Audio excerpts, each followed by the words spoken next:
And that's just outside of our viewing area right there. It is, and you see that. Those are those summer-type thunderstorms. Around here yesterday, we had a few areas, in fact, just south of Poplar Bluff in our viewing area in Butler County that picked up more than 3 inches of rain. So these storms, they develop, they don't go anywhere, and they just dump rain, and then they collapse. This morning, though, was a little different as we are tracking a complex of storms moving in from the north and the west, and continuing to see this weaken just a bit. But I have a feeling there's going to be enough of this that holds together that we will likely see some storms, at least into parts of Madison and Perry County and southeast Missouri, and possibly Perry and Jackson County and to southern Illinois. We do expect this to continue, though, to weaken as it moves closer to our region. One other thing we're dealing with this morning is a little bit of patchy fog out there. Live view from the Marion Square, and you can see some of the fog in the distance. And temperature right now in Marion, 69 degrees, light winds from the south, and dew point running very close to the actual temperature. Of course, one of the reasons we've got the fog, but you will feel the humidity. You can almost feel the mold, smell the mold in the area. It is very humid, a lot of dampness around. A few storms around this morning, and then a few more this afternoon, especially as a cold front moves in towards the later part of the day. An isolated strong storm or two is possible today. That cold front sweeps through, though, tonight. Ushers in some great weather as we head into Thursday.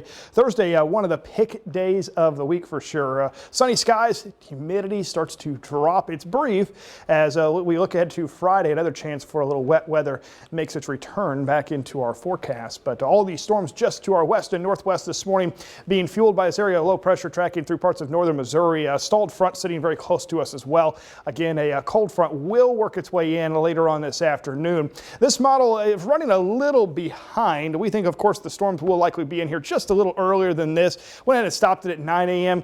Go ahead and think maybe some of these storms are going to be in here between, say, 7 and 8 a.m. for some folks, especially in our western viewing area. But notice as this line of storms pushes eastward, it just kind of falls apart right on top of us. So that is what is expected. By the lunchtime hour, maybe an isolated shower or two, but notice this cold front as it gets in here this afternoon, we start to see a few more storms developing, especially during the late afternoon.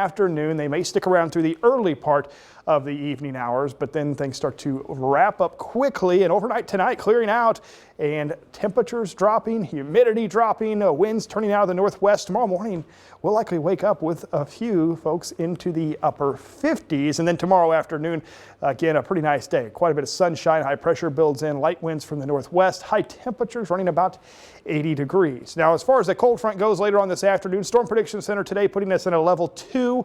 A strong storm or two is possible with some hail and some gusty winds, lots of warm, humid air to help fuel those storms out ahead of the front, and also some pockets of very heavy rain. Similar to what we saw yesterday, there's going to be some today that don't see any rain at all, and there could be some others that pick up more than an inch of rain over a very short period of time. So we'll be tracking those storms. Make sure, of course, you've got that Storm Track 3 app.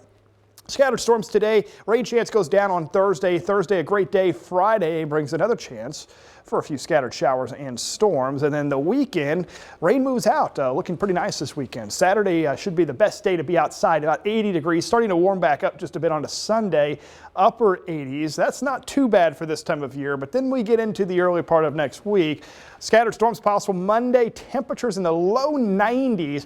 Look at those morning lows. We go from the 50s even Saturday morning to morning lows in the 70s by Tuesday, and afternoon highs possibly into the mid 90s. Warmest air we have seen so far this season, set to arrive by the middle of next week. You know what I like about hot days? You go outside and you break a sweat and you feel like you've done something without doing something. You know what I like about hot days is the nice evenings, even the humid evenings. That's true. I don't mind those. That's why I like the hot weather. No, that's true. Yeah. Well, I like it because there's less people on the golf course. All right, thanks for that, Dave.